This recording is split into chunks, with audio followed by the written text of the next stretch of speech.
Bueno, muchísimas gracias por la presentación, muchas gracias a los organizadores, a Esteban especialmente por la invitación a este congreso internacional.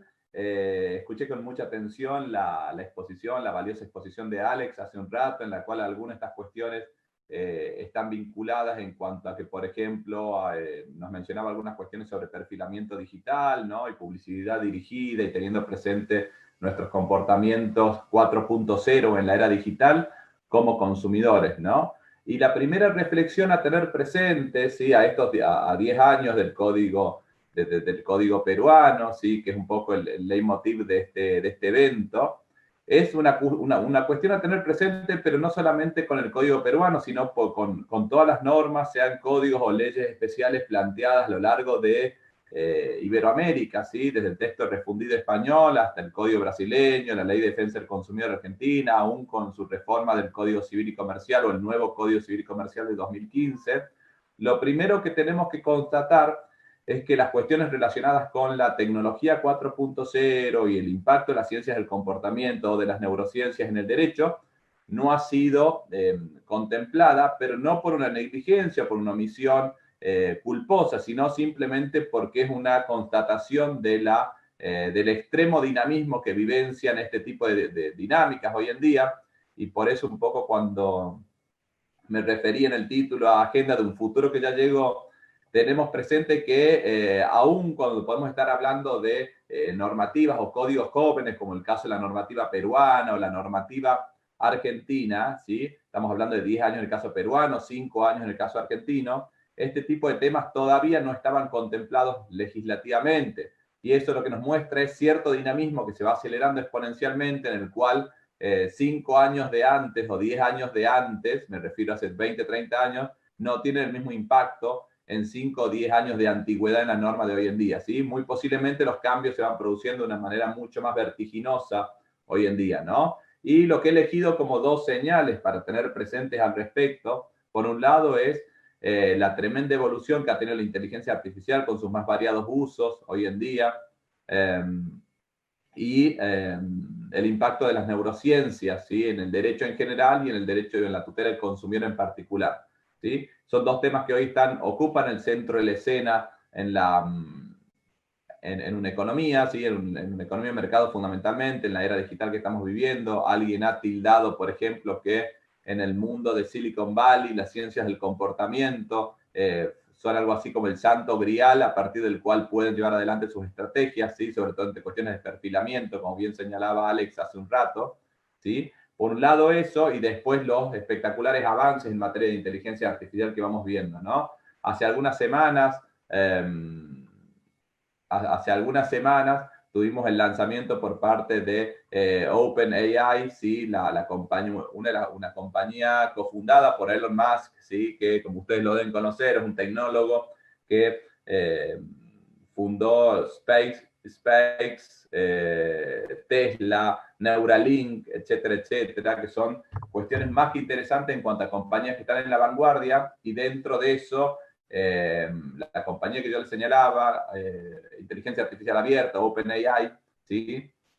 OpenAI se escribe, se refiere concretamente a el desarrollo de un nuevo modelo de lenguaje, el lenguaje que se conoce como GPT-3 en español, ¿sí? Que básicamente lo que permite es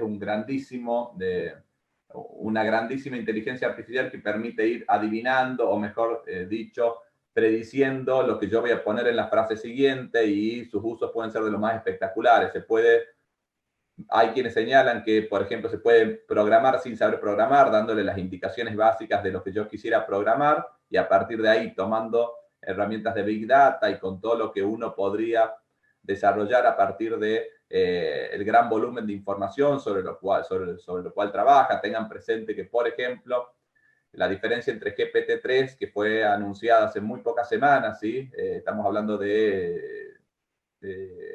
sí, como les digo, de mediados de 2020, es superior a su modelo anterior, el modelo de lenguaje anterior conocido como GPT-2, en cuanto a que GPT-2 trabajaba con 15.000 millones de parámetros, ¿sí? Y GPT-3 con 175.000 millones, o sea, es 10 veces, más de 10 veces más potente que el modelo anterior, y obviamente va a haber un GPT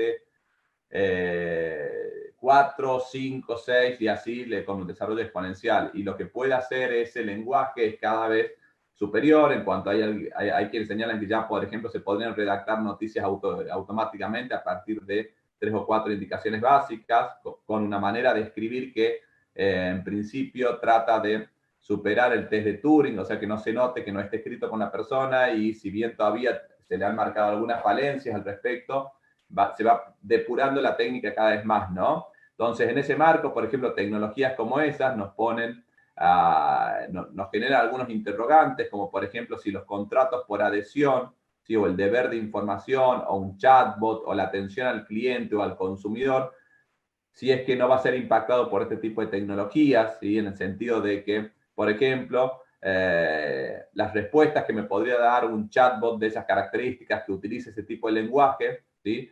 No, en poco tiempo, quizá en menos de pocos años, no podrían estar superando incluso el test de Turing en cuanto a que no pueda distinguir realmente si quien me está respondiendo a mi consulta online es una persona o es simplemente una inteligencia artificial que está por detrás, ¿no? Naturalmente, eso tendrá un impacto enorme. ¿Sí? Hoy en día todavía los chatbots están muy limitados, uno se da cuenta fácilmente si es que esos asistentes virtuales, sobre todo cuando repreguntan cosas, uno se da cuenta que del otro lado hay una máquina, ¿no? Pero si esto sigue cambiando, se alteraría todo el mundo de la atención al cliente, la atención al usuario, al consumidor.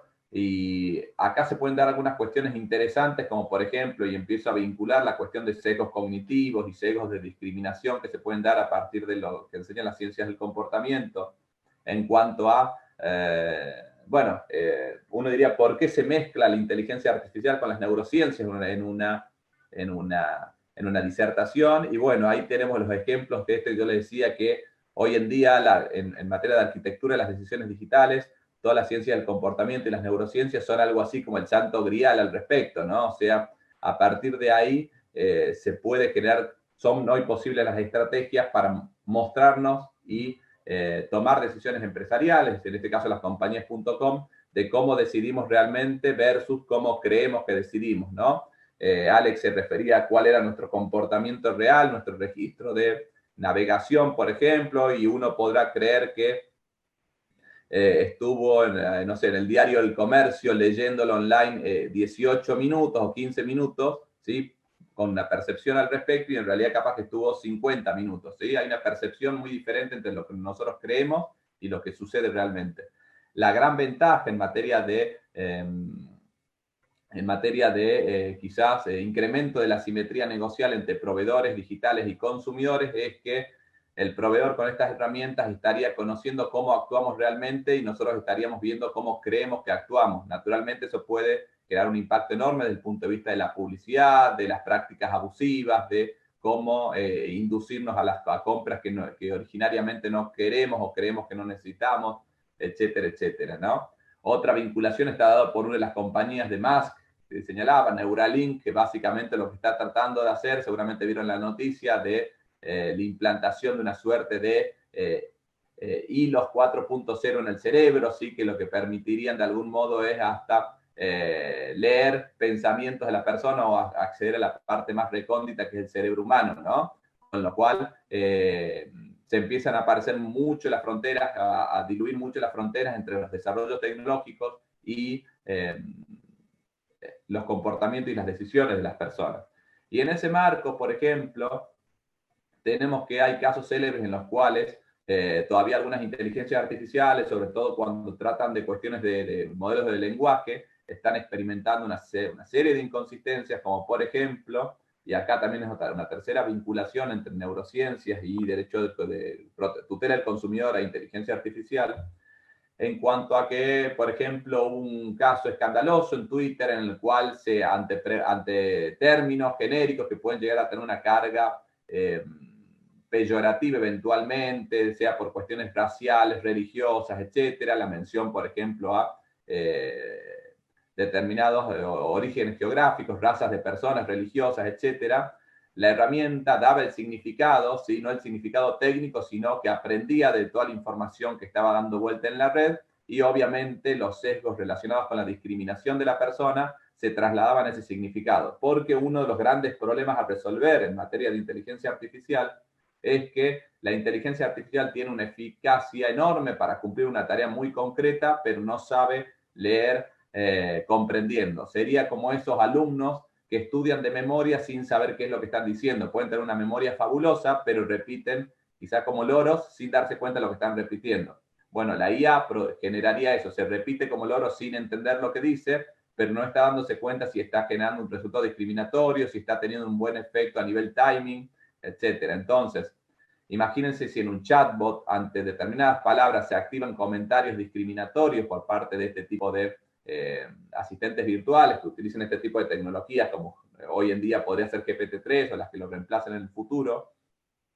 Se generan riesgos enormes a nivel prohibición de trato discriminatorio, por ejemplo, o sin ir más lejos, sin llegar a cuestiones tan dramáticas, la falta de timing en lo que es la atención al consumidor o al usuario disconforme, ¿no? Muchos de nosotros debemos saber que, por ejemplo, si nosotros estamos haciendo un reclamo por la vulneración de nuestros derechos como consumidores, sea telefónicamente, online o presencialmente, lo que menos querríamos, por ejemplo, en ese momento con esa compañía con la cual estamos disconformes, es que aprovechen el momento para vendernos un producto, por ejemplo, ¿no? Y el acto de venta en sí no está mal. Lo que estaría mal, obviamente, es aprovechar un contexto inadecuado para eso, que podrá o no ser una práctica abusiva, es un tema más profundo para analizar, pero sí lo que es muy concreto y muy interesante para señalar es cómo la cabeza humana, ¿sí?, detecta contextos emocionales que a veces no estarían presentes en la herramienta. La herramienta quizá aprovecharía la situación para vendernos y nosotros tomaríamos eso casi, les diría, como una ofrenda y una especie de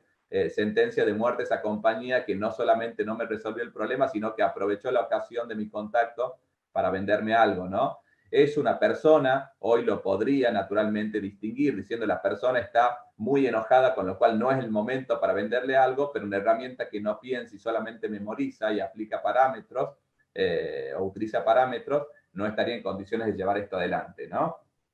Y en ese marco que bien le señalaba, se da también el impacto muy fuerte y cada vez más presente en las ciencias del comportamiento, de la economía conductual, de las neurociencias, para mostrarle al consumidor lo que él es versus lo que cree que es, ¿no? Entonces, se darán situaciones como que, por ejemplo, a partir de las ciencias del comportamiento, nosotros tenemos una serie de sesgos cognitivos, ¿sí? Distintas maneras de razonar, básicamente.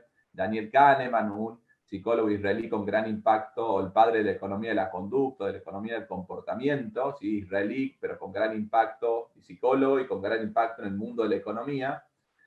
Básicamente explique que hay dos sistemas de toma de decisiones, un sistema 1, un sistema 2. El sistema 2 es analítico, es reflexivo, de alto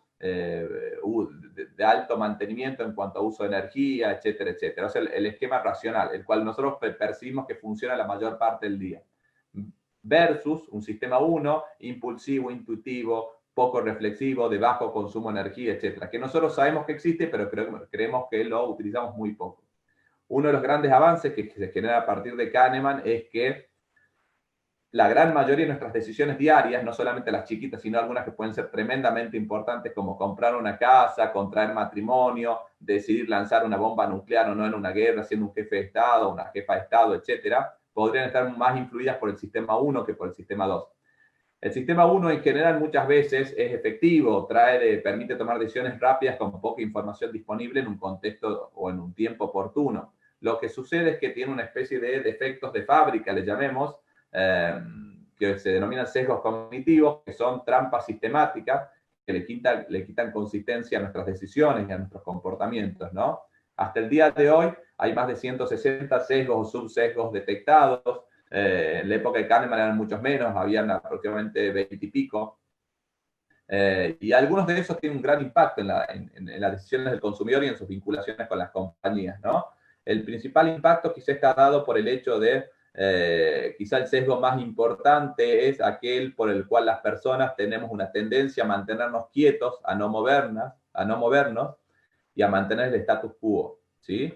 Básicamente el cerebro humano, en la medida que es el mejor economista del mundo, podríamos decirlo, en el sentido de que administra muy bien la energía, sabe el cerebro que hay muchísimas necesidades diarias a cumplir y poca energía o recursos suficientes, con lo cual administra energía todo el tiempo y por eso hay una tendencia a llevar todas las decisiones y comportamientos al sistema 1, ¿no? Básicamente para gastar poca energía. Y eso hace que, salvo que haya un premio, una recompensa muy importante, no nos movamos detrás de ella. Si fuésemos unos conejos, la zanahoria tendría que lucir muy brillante, grande y apetitosa y muy naranja para que uno se mueva detrás del objetivo. Las personas nos cuesta movernos mucho detrás del objetivo y la inercia hace que nos quedemos quietos. Eso se explica o explica gran parte de muchas conductas de compañías que, por ejemplo, acudiendo a ese sesgo o explotándolo para algunos, nos dicen, usted se va a poder dar de baja en el momento que quiera, por ejemplo, sin embargo, con lo cual pareciera no afectarse la libertad, sea cuando uno se suscribe a un newsletter, cuando entra en un sistema de débito automático, de pago automático, cuando tengo una suscripción que empieza siendo gratis y a los 30, 60, 90 días para alguna plataforma de streaming, por ejemplo, me empieza a cobrar automáticamente porque cargué mis datos de tarjeta de crédito inicialmente, etcétera. Bueno, todos ellos especulan con el hecho de que la persona en general se va a olvidar de dar la baja, se va a olvidar de darse de baja antes de que se vence el periodo gratuito, etcétera, etcétera. ¿Sí? Entonces, explotando nuestro sesgo de mantenimiento en el status quo, por ejemplo, encontramos ahí una grandísima demostración de cómo, sin darnos cuenta y sin, en teoría, afectarnos nuestras libertades, a nivel formal por lo menos, se influye poderosamente en nuestra decisión y se obtiene una tajada muy importante desde el punto de vista de las ganancias empresariales, ¿no? Piensen, por ejemplo, en todos los mecanismos de débito automático de servicios a los cuales ustedes están adheridos, que muchas veces están disconformes con esos servicios, pero hasta que se hicieron el tiempo de darlos de baja, quizá estuvieron enganchados en ese servicio 3 o 4 meses más de lo que hubiesen deseado, ¿sí? Porque se va devengando automáticamente cada una de estas cuotas, por ejemplo, pagos mensuales, ¿no? Que fíjense que la situación sería muy distinta que si ustedes tendrían que pagar expresamente por el servicio cada mes, con lo cual si estuviesen disconformes, seguramente no se acercarían expresamente o positivamente en cuanto a accionar positivo a pagar o a hacer un pago electrónico si es que no están conformes. Dejarían de pagar y caería el servicio directamente, ¿no? Entonces, estas opciones por default u opciones por defecto son una grandísima herramienta o mecanismo para prolongar contratos con los cuales podríamos estar disconformes, ¿no? En ese marco, entonces, ya tenemos que se me está cumpliendo el tiempo, con lo cual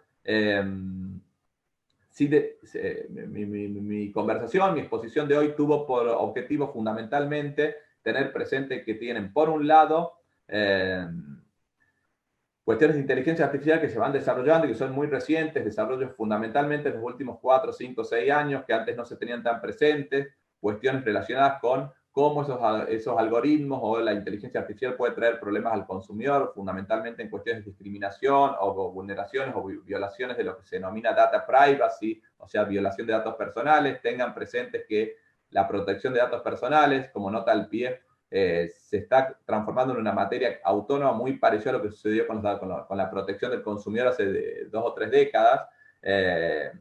La herramienta jurídica por excelencia al respecto es el RGDP, el Reglamento General de Datos Personales, sancionado el 25 de mayo de 2016 en Europa, en el marco de la Comunidad Europea, y que empezó a estar vigente 2 años después, 25 de mayo de 2018. Tiene un impacto mucho más grande que el territorio geográfico europeo, por pues nuestra actuación digital nos lleva muchas veces a entrar en contacto con proveedores domiciliados allí o con actuación allí, con lo cual muy posiblemente es por eso que ustedes tienen las leyendas de aceptación de cookies o no cada vez que ingresan a páginas europeas, y ahí hay una manifestación de la vigencia de ese reglamento, ¿no? Pero son todas temáticas nuevas que nos traen un desafío y que forman parte de la agenda. Esta charla fue más bien ilustrativa, introductoria y para tomar conciencia de que hay disparadores jurídicos y temas que tienen que estar en la agenda y que están generando impacto muy fuerte en el consumidor, muchas veces negativo, en algunos casos positivos, pero que no podemos prescindir de ellos para regularlos en futuras reformas, independientemente de los jóvenes que sean nuestras leyes o códigos al respecto, ¿no? Y hablo del caso peruano y argentino, quizás que tienen normas muy nuevas al respecto, pero nos muestra cómo la tutela del consumidor tiene que tener una agenda permanente abierta que nos lleve a estar revisando continuamente sus contenidos porque quedan rápidamente desactualizados, ¿no? Es toda una enseñanza, una paradoja del siglo XXI, en el sentido que la codificación muchas veces queda obsoleta o entra en una suerte de obsolescencia programada a veces en algunos temas, si es que no le hacemos un seguimiento de cerca, sin perjuicio que los principios generales nos permitan ser una válvula de escape para intentar darle respuesta provisoria o parches a estas situaciones, ¿sí? Con eso terminaría mi explicación, quedo a disposición para preguntas, voy a anotar en el chat tanto mi mail como mi WhatsApp, me pueden contactar con toda franqueza por cualquiera de las dos vías, para preguntas que haya ahora, preguntas o comentarios que haya después. Agradezco enormemente a las organizadoras y a los organizadores por esta grata invitación. Muchísimas gracias a todas y a todos.